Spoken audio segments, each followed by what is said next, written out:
Okay, you got me. I am just the biggest hater in the world when it comes to the Philadelphia Flyers and their new head coach, Rick Tocchet.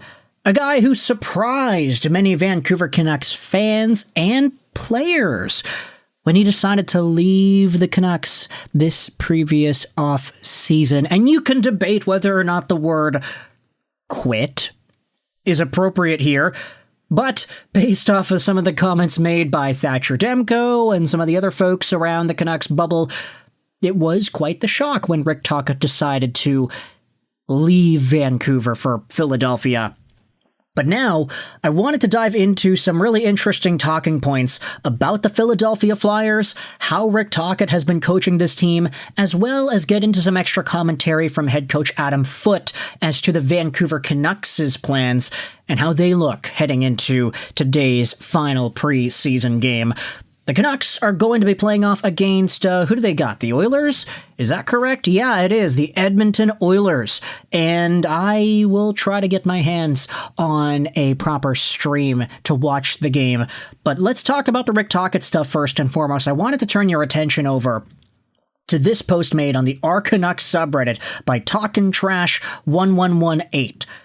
He went out there and said that Rick Tocchet's Philadelphia Flyers have averaged 22 shots per game this preseason. I looked up this statistic out of pure curiosity, as it was such a pain point for the Canucks last season. Rick Tocchet's Flyers have an average of 22 shots per game through their preseason, with 2 overtime games. The Canucks, through 5 preseason games, have averaged 29 shots per game with no overtime. 7 shots may not seem significant, but it represents a 31% difference. I'm ready to overreact to this finding. And I think a lot of Canucks fans will agree that this sentiment is one that hits close to home. Because Rick Tocchet, as the head coach of the Vancouver Canucks, the 23-24 campaign was amazing. Like, the Canucks were first in the Pacific, they made the second round, but the problem that we saw out of those Vancouver Canucks teams in the first and second rounds was that they just couldn't generate any shots. I mean, let's go over onto Hockey Reference here. Canucks 2023-2024 schedule. And if we can find the Hockey Reference, here it is. So back in the 23-24 campaign, the Canucks were first in the Pacific. They had 109 points. They had 50 wins. Miller had 100 points, and you had a lot of guys going out there and producing some crazy numbers. But this is where we start to look at some of the flaws of the team, especially these playoff games. I'm just going to go out there and open all of them here, and you could get a feel as to where this issue started for the Vancouver Canucks. Where are the shots on goal? Let's see over here. We could just go over to goaltender stats. So in Game 1 against the Nashville Predators, UC Saros had to make 17 saves on 20 shots against. Okay, the Canucks had 21 shots, including the empty net. Not great, but they still ended up winning. Game 2, the Canucks ended up getting smoked at home, 4-1 loss to the Nashville Predators. Saros had 18 shots against, so Vancouver had 18 shots there. Game number 3, the Canucks win 2-1. But how many pucks did UC Saros have to save? He had 12 shots against. He let in 2 goals on 12 shots. Vancouver not shooting the gosh darn puck. They're winning. That's great. But still, they barely get the puck on goal in general. Game number 4, Vancouver comes back with a crazy comeback win, 4-3 in overtime. Thank you, Brock Besser. Thank you, Elias Lindholm. What a crazy game that was. But UC Saros only had 21 shots against. He had an .810 save percentage. Saros was not looking good, statistically speaking, and you take a look at game number 5, Nashville wins 2-1. How many shots did Saros have to save? He had 19 saves and 20 shots against. Okay, so Vancouver averaging roughly, let's say, 18 shots a game in this first round series. Vancouver ended up winning game number 6. They won the series there. Saros, .966 save percentage. He finally gets more than 22 shots in a game. But this continued into the second round. Vancouver not shooting the puck a lot. They end up taking advantage of a .792 save percentage out of Stu Skinner.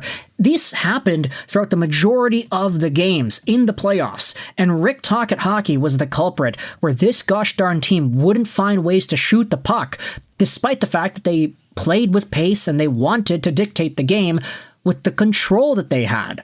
Rick Tocchet hockey just fizzled away in terms of being able to get shots on goal.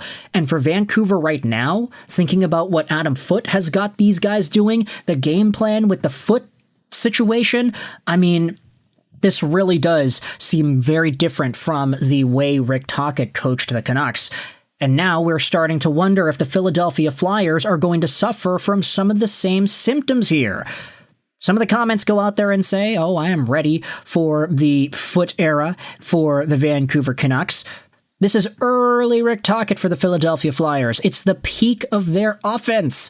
Dump and chase incoming. Flyers getting relegated. It's weird because Cam York is on record saying that he gets a lot more freedom on the ice. So what must it have been like with Jonathan Tortorella? Because Tocchet hasn't lost faith in York yet. It'll be a short leash once he does. Then you had yourselves a reasonable response here from, I'm not going to read his username there, I'm probably among the minority, but I didn't think that Tocchet was the right coach for the Vancouver Canucks. He was better than Boudreau, but I don't think he and JR/Patrick Allvin were on the same page about what system was right for these players. Once the players locked into his system, shots dried up, though shooting percentage was really high. And you can't sustain that. It was almost like there were two teams, one for when Hughes was on the ice, and another for when he wasn't. I mean, your last point about Hughes is still true.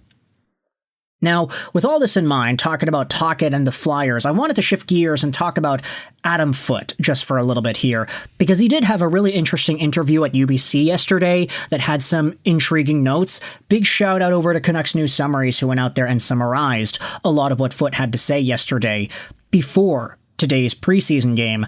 But Foote had some conversations about players. He gave some updates here. This is what he said about the Calgary Flames game the other day. He didn't like the way the Canucks started, but they did hang in there. Kevin Lankinen kept them in it, as per usual, I'd say. The Canucks stuck to their system, and they had a lot of net drives. There are some tough decisions ahead. The Canucks want to have hard decisions. It means they have more depth. The youth guys have been playing really hard, and the Canucks are also looking for dependability and reliability. Foote wants young players to know that production will come if they're doing everything else correctly. This takes the pressure off them when they don't focus on points. Then we have ourselves some updates on players. In regards to Nils Höglander, he's a bull, he's a good forechecker, he's got a next man up mentality as well. For Elias Pettersson, EP40, Foote went out there and said that Petey's taken a hard leadership role, and he shouts out Thatcher Demko for supporting Petey. The best players in the world are always working on their game, and Elias Pettersson has a different mindset now. Also could just be a sign of maturity.